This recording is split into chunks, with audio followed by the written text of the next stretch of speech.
এই একটি মশা কিন্তু এখনো আপনার মতো জনবিষেক জোয়ানকে অনায়াসে পরপারে পাঠিয়ে দিতে পারে। আপনি বিজ্ঞানের পীঠস্থান, সভ্য মার্কিন মুলুকের লোক, তাই আপনাদের দুই বন্ধুর মধ্যে বিজ্ঞানের পরীক্ষায় প্রাণ দেওয়ার গৌরব আমি আপনাকেই দিতে চাই। বেশি কিছু আপনাকে করতে হবে না। এই নলটা এমন কায়দায় তৈরি যে গায়ে চেপে ধরার সঙ্গে সঙ্গে সামনের ঢাকনাটা ভেতর দিকে খুলে যায়। হিংস্র মশাটাও উড়ে এসে কামড়ে দিতে দেরি করে না।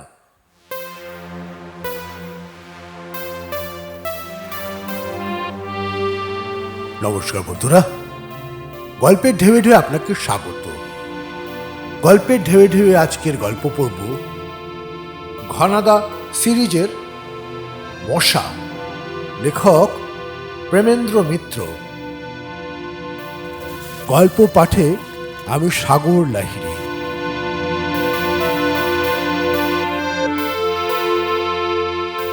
শুরু করছি আজকের গল্প ঘনাদা সিরিজের মশা, লেখক প্রেমেন্দ্র মিত্র।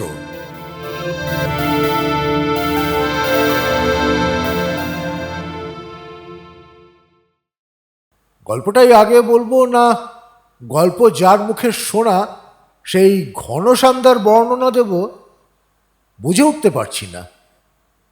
গল্পটা কিন্তু ঘনসান্দা, সংক্ষেপে ঘনাদার সঙ্গে এমনভাবে জড়ানো যে তার পরিচয় না দিলে গল্পের অর্ধেক রসই যাবে শুকিয়ে।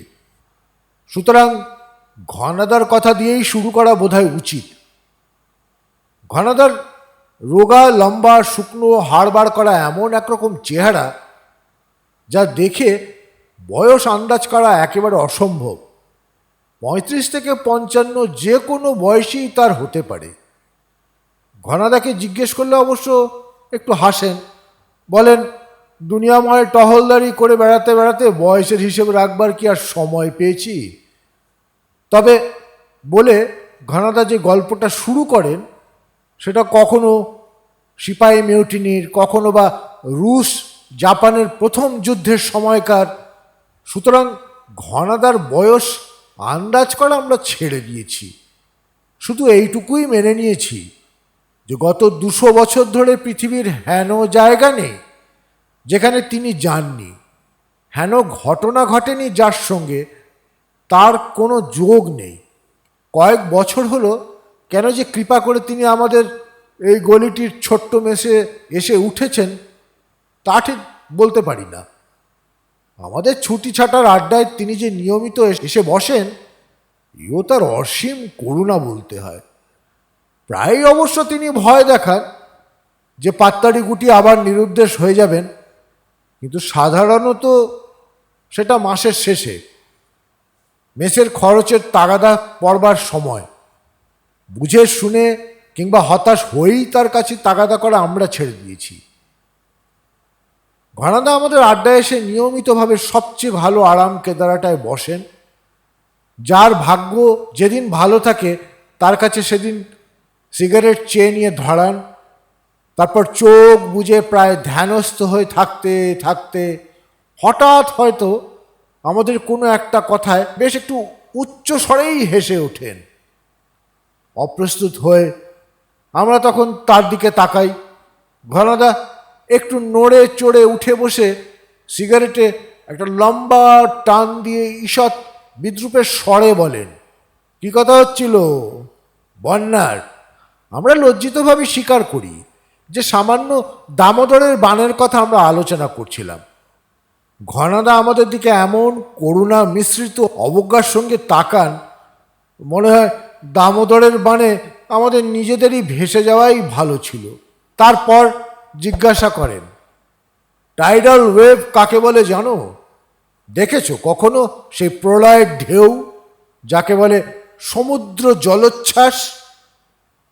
সংকুচিতভাবে স্বীকার করি যে নামটা জানলেও ব্যাপারটা সম্বন্ধে নিজেদের কোনো অভিজ্ঞতা নেই। ঘনাদা হেসে বললেন,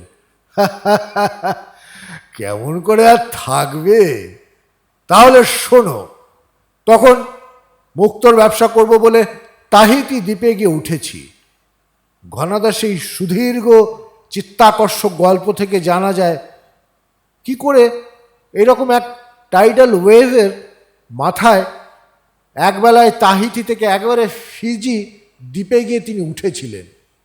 এই গল্প শোনার পর আমাদের অবস্থা কী হয় তা বলাই বাহুল্য। দিন দুপুরে সূর্যের সামনে মিটমিটে লণ্ঠনের মতো আর কি। ঘনাদার ভয় আমাদের অত্যন্ত সাবধানে কথাবার্তা বলতে হয়, কিন্তু আটঘাট বেঁধে যতই কিছু বলি না কেন ঘনাদার হাত থেকে নিষ্কৃতি নেই। দেখা যায় ঠিক তিনি টেক্কা দিয়ে বসে আছেন। হয়তো কথায় কথায় কে বলেছে যে আজকাল অনেকেরই চোখে চশমা, চোখের জোর আর বড় বেশি নেই। ঘনাদা তার মার্কা মারা হাসিটি হেসে অমনি গিয়ে উঠলেন একেবারে অ্যান্ডিজ পাহাড়ের চূড়োয়, পৃথিবীর সবচেয়ে বড় পাখি কন্ডর শকুনের বাসার খোঁজে। হ্যাঁ, চোখের জোর দেখেছি বটে সেবার। অ্যান্ডিজ পাহাড়ের ওপর পথ হারিয়ে ফেলেছি, শীতে প্রায় জমে যাওয়ার জোগাড়। সঙ্গে একজন আর্জেন্টাইন শিকারী আর বড়রা জাতের এক 6.5 ফুট লম্বা রেড ইন্ডিয়ান গাইড। সন্ধ্যা হয় আর খানিকক্ষণের মধ্যে পথ না খুঁজে পেলে এই পাহাড়ের ওপরই বরফ চাপা পড়ে মরতে হবে। এমন সময় আমাদের চূড়োর নিচেকার খানিকটা মেঘ একটু ফাঁক হয়ে গেল, কিন্তু 12,000 ফুট ওপর দিয়ে সেই ফাঁক দিয়ে কি আর দেখা যাবে? কিন্তু তখনও বড়রা জাতের তীক্ষ্ণ দৃষ্টির কথা তো জানি না, হাত দুটো দূরবীনের মতো করে সে একবার চোখের সামনে ধরলে, তারপর বললে, ব্যাস আর ভয় নেই। অবাক হয়ে জিজ্ঞাসা করলাম, ভয় তো নেই, কিন্তু কি দেখতে পেলে তুমি? সে হেসে বললে, কেন, ওই তো নিচে শিকারীদের তাঁবু ফেলা রয়েছে। বড় একটা কুকুর নিয়ে লাল কোট পরা এক শিকারী এইমাত্র তাঁবুতে ঢুকলো। শুনে আমি তো অবাক। ঘনাদার কথা শুনে আমরা ততোধিক অবাক হয়ে বললাম, 12,000 ফুট ওপর থেকে লাল রঙের কোট পর্যন্ত দেখতে পেলে? তা না হলে আর চোখের জোর কিসের? শকুনের চোখ কিরকম জানো? 2 মাইল ওপর থেকে ভাগাড়ের গরুর লাশ ওরা দেখতে পায়। এই বড়রা শিকারীদের চোখ তেমনই। এরপর আমরা যে নির্বাক হয়ে গেলাম তা বলাই বাহুল্য। প্রায় নির্বাক হয়ে আজকাল থাকি।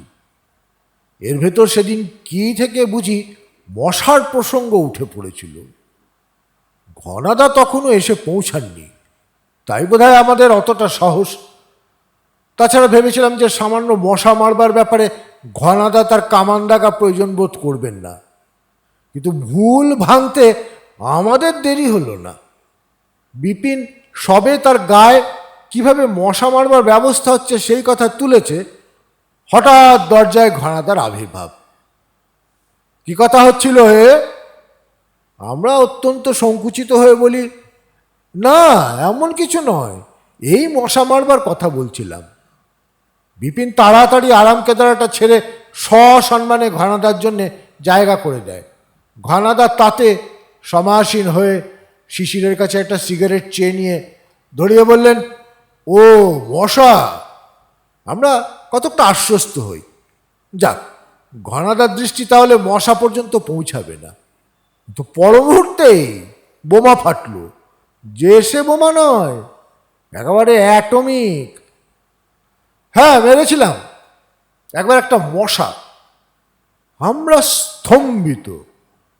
ঘনাদা মশার প্রসঙ্গ বাদ দিতে চান না দেখে নয়, স্তম্ভিত তার এই অবিশ্বাস্য বিনয়ে। মশাই যদি মারতে হয় তাহলে ঘনাদা মাত্র একটি মশা মারবেন, এই যে কল্পনাও করা যায় না।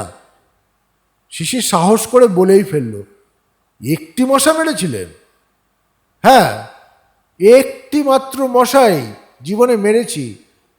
আমাদের হতবুদ্ধি করে ঘনাদা বলে চললেন, মেরেছি 1939 সালের 5 অগাস্ট সাখালিন দ্বীপে। আমরা ফ্যালফ্যাল করে তার দিকে চেয়ে আছি দেখে একটু চুপ করে থেকে আবার বললেন, শাখালিন দ্বীপের নাম শুনেছ, কিন্তু কিছুই জানো না কেমন? দ্বীপটা জাপানের উত্তরে সরু একটা করাতের মতো উত্তর দক্ষিণে লম্বালম্বি হয়ে পড়ে আছে। তার দক্ষিণ দিকটা ছিল জাপানিদের আর উত্তরটা রাশিয়ার। সেই দ্বীপের পূব দিকের সমুদ্র কূলে তখন অ্যাম্বার সংগ্রহ করবার একটি কোম্পানির হয়ে কাজ করছি। এমন অখাদ্য পাণ্ডববর্জিত জায়গা দুনিয়ার আর আছে কিনা সন্দেহ। বছরের অর্ধেক সেখানে মুষলধারে বৃষ্টি পড়ে, আর বাকি অর্ধেক বরফে সব জমে যায়। তার উপর আছে ভীষণ তুষার ঝড় আর গাঢ় জমাট কুয়াশা। কোনো রকমে দামি কিছু অ্যাম্বার সংগ্রহ করেই সে মুখে আর হব না, এই ছিল মতলব। কিন্তু সে আশায় ছাই পড়ল। আমাদের কোম্পানির তানলিন নামে এক চীনা মজুর একদিন সকালে হঠাৎ নিরুদ্দেশ। তার সঙ্গে এ পর্যন্ত যা অ্যাম্বার জোগাড় হয়েছিল সেই মহামূল্য থলিটাও।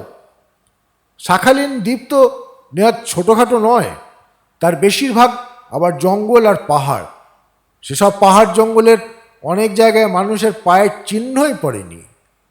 সুতরাং এই দ্বীপে কাউকে খুঁজে বার করা সোজা নয়। তবে একটা আসার কথা ছিল, এই যে অ্যাম্বারের মতো দামি রত্ন চুরি করে শাখালিন দ্বীপে লুকিয়ে থেকে কারুর লাভ নেই। সে চোরাইমাল বেচতে তাকে কোনো বড় সভ্য দেশে যেতেই হবে। আর শাখালিন দ্বীপ ছেড়ে এপ্রিল থেকে অক্টোবরের মধ্যে কাউকে যেতে হলে প্রধান শহর আলেকজান্দ্রভস্ক থেকে ভ্লাদিভস্টকের স্টিমার না ধরে উপায় নেই। অক্টোবরের পরে অবশ্য সমুদ্র জমে বরফ হয়ে যায়। তখন লুকিয়ে কুকুর টানা স্লেজে করে পালানো সম্ভব, কিন্তু প্রধান স্টিমার ঘাটায় কড়া নজর রাখবার ব্যবস্থা করলে তার আগে চোর কিছুতেই শাখালিন থেকে বেরোতে পারবে না। অক্টোবর পর্যন্ত তাকে খুঁজে বার করবার সময় অন্তত আমরা পাব। বেতারে আলেকজান্দ্রভস্কের পুলিশের কাছে সমস্ত খবর পাঠিয়ে আমিও আমাদের ক্যাম্পের ডাক্তার মিস্টার মার্টিন দুজন কুলি নিয়ে তানলিনের খোঁজে বেরিয়ে পড়লাম। কয়েকদিন জলা জঙ্গলে ঘুরে ঘুরে যখন প্রায় হতাশ হয়ে উঠেছি, তখন হঠাৎ ভাগ্যক্রমে একটা হদিশ পেয়ে গেলাম। টিয়ারা পাহাড়ের কাছে সেদিন সন্ধ্যায় আমরা তাঁবু ফেলেছি। ওখানকার আদিম গিলিয়াদ জাতির এক শিকারীর কাছে সকালবেলায় একটা উড়ো খবর পেয়েছিলাম যে এই দিক দিয়ে একজন চীনাকে যেতে দেখা গেছে, কিন্তু তখনও পর্যন্ত সে খবরে বিশ্বাস করবার মতো কোনো প্রমাণ পাইনি।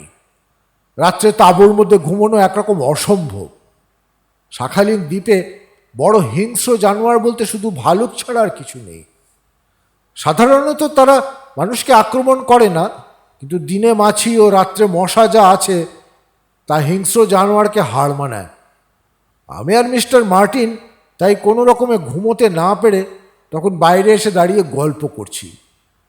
হঠাৎ চমকে উঠে বললাম, দেখেছেন মিস্টার মার্টিন? মিস্টার মার্টিনের দৃষ্টিও সেদিকে তখন গেছে।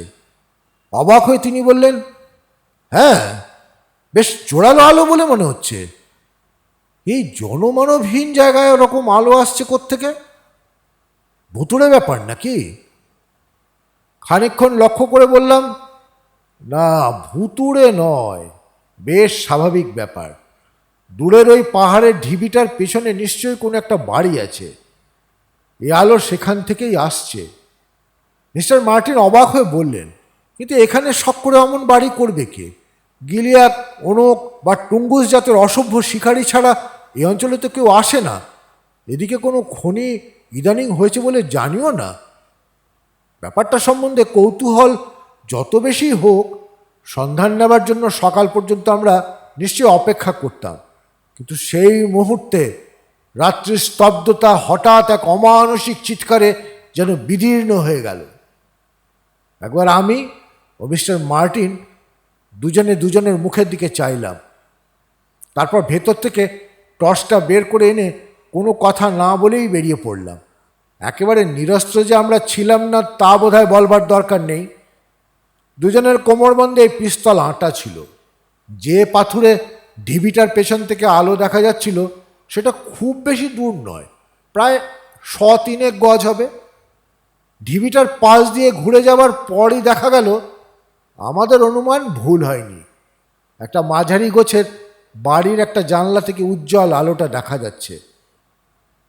আশ্চর্যের কথা এই যে অমানসিক যে চিৎকার আমরা শুনেছিলাম তা একবার উঠেই একেবারে স্তব্ধ হয়ে গেছে। চারিধার এমন শান্ত যে দুজনে একসঙ্গে সে শব্দ শুনলে মনের ভুল বলেই সেটা গণ্য করতাম। বাড়িটার কাছে এসে তখন আমরা বেশ একটু ফাঁপড়ে পড়েছি। এখন করা যায় কি? অজানা জায়গায় সম্পূর্ণ অপরিচিত এক বাড়িতে হঠাৎ মাঝরাতে এসে ডাকাডাকি করাটা মোটেই সুবিধের হবে না তা বুঝতে পারছিলাম, কিন্তু ফিরে যাওয়াও তো তখন আর যায় না। যে জানলাটা দিয়ে আলো আসছিল সেখানে গিয়ে সাবধানে একবার উঁকি দিলাম। মস্ত বড় একটা ঘর, মিউজিয়াম যেমন থাকে অনেকটা সেই রকম। প্রকাণ্ড একটা কাঁচে ঘেরা টেবিল ঘরটার মাঝখানে বসানো। সে কাঁচের ভেতর কি আছে দেখতে পেলাম না। লোকজনও কেউ সেখানে নেই, এত রাত্রে থাকবার কথাও না। সেখান থেকে সরে এসে দরজায় ধাক্কা দেবো কিনা ভাবছি, এমন সময় পেছন থেকে সরু অথচ তীক্ষ্ণ কণ্ঠে ইংরেজিতে এক আদেশ শুনলাম, প্রাণে বাঁচতে চাও তো হাত তোলো। চমকে ফিরে দাঁড়িয়ে দেখি বেটে গোছের জোয়ান একটা লোক আমাদের দিকে পিস্তল উঁচিয়ে দাঁড়িয়ে আছে। তার পেছনে লম্বা চওড়া যমদূতের মতো চেহারার এক প্রহরী, তারও হাতে পিস্তল। ব্যাপারটা বেশ নাটুকে হয়ে জমে উঠেছিল বটে, কিন্তু শেষ পর্যন্ত পরস্পরের পরিচয় পাওয়ার পর সব আবার থিতিয়ে সহজ হয়ে গেল। পিস্তল হাতে যিনি আমাদের হাত তুলতে বলেছিলেন, জানতে পারলাম তিনি মিস্টার নিশিমারা নামে একজন জাপানি কীটতত্ত্ববিদ। শাখালিনের কীট পতঙ্গ নিয়ে গবেষণা করবার জন্য এই ঘাঁটিটি বসিয়েছেন। আমরা কি উদ্দেশ্যে তার বাড়িতে হানা দিয়েছিলাম শোনবার পর লজ্জিত হয়ে তিনি আমাদের কয়েকদিন তার ওখানে থেকে তার কাজকর্ম দেখে যেতে অনুরোধ করলেন। সঙ্গে সঙ্গে এ আশ্বাসও দিলেন যে পলাতক চীনা মজুরের সন্ধান তার লোকজনের মারফত তিনিই করিয়ে দেবেন। এই অঞ্চল তার একরকম হাতের মুঠোয়।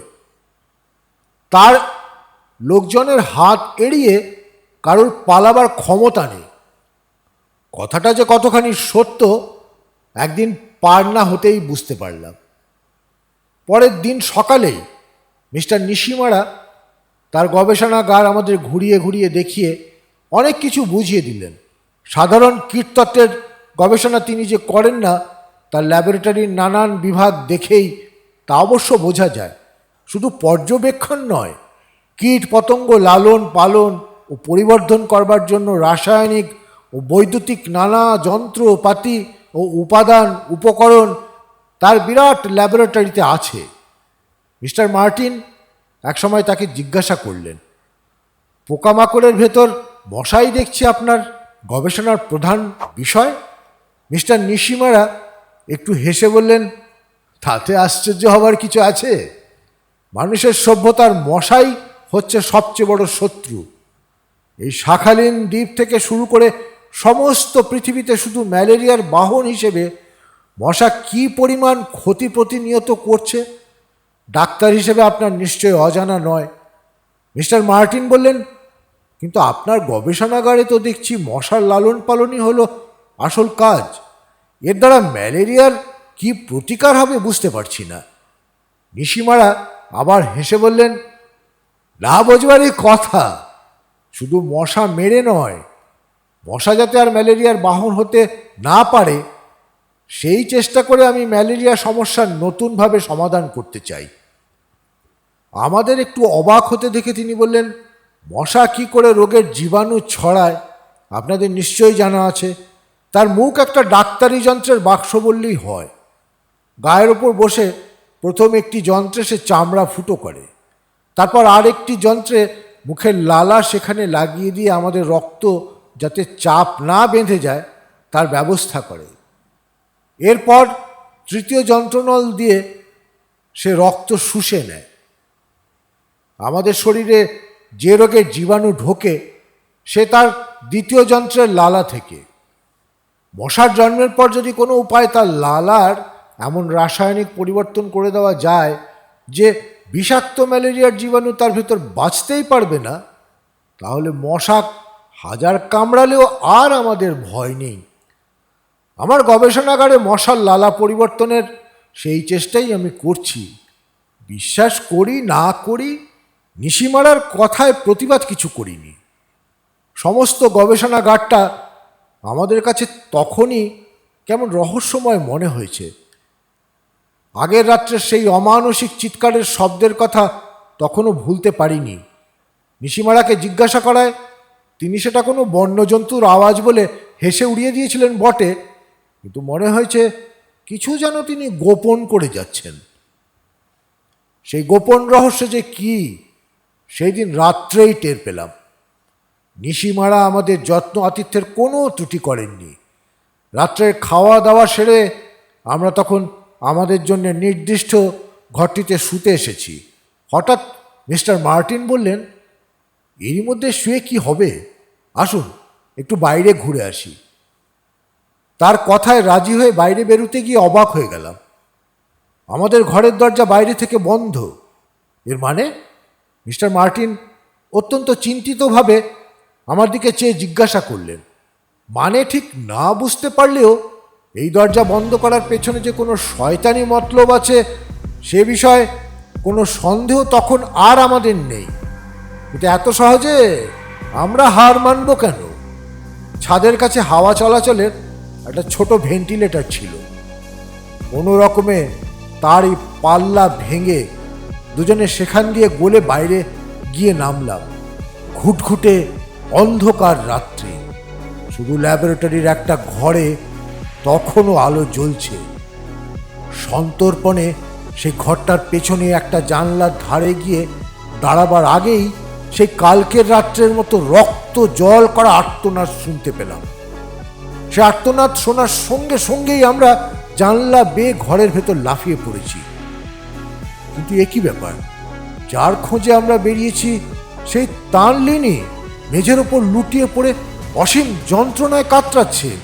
তার এক পাশে কাল রাতে যাকে দেখেছিলাম সেই যমদূতের মতো কাফরি প্রহরী দাঁড়িয়ে, অন্য পাশে ফাঁপা একটা কাঁচের মোটা নলের জিনিস হাতে করে মিস্টার নিশিমারা।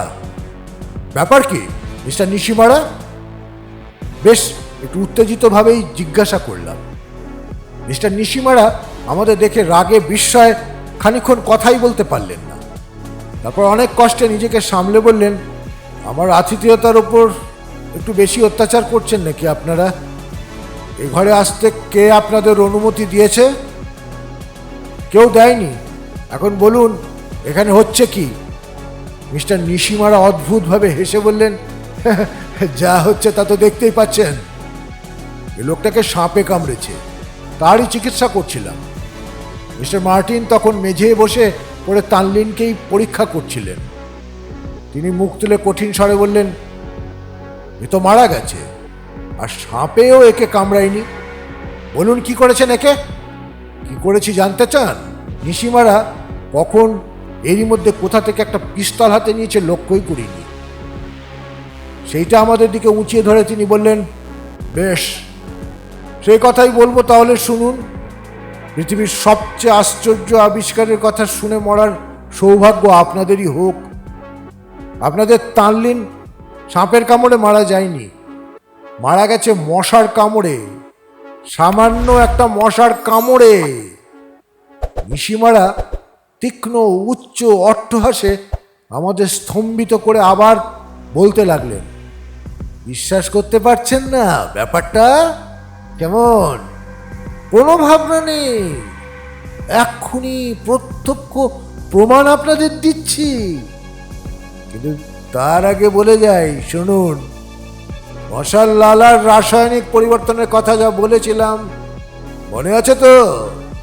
সে পরিবর্তন আমি সত্যিই করেছি। ডিম থেকে শুরু করে মশা যখন সামান্য জলের পোকা হয়ে থাকে তখন পর্যন্ত তার উপর নানা প্রক্রিয়া চালিয়ে মশার লালার ওপর রাসায়নিক পরিবর্তন আমি ঘটিয়েছি যে সাপের বিষের চেয়েও সে লালা মারাত্মক হয়ে উঠেছে।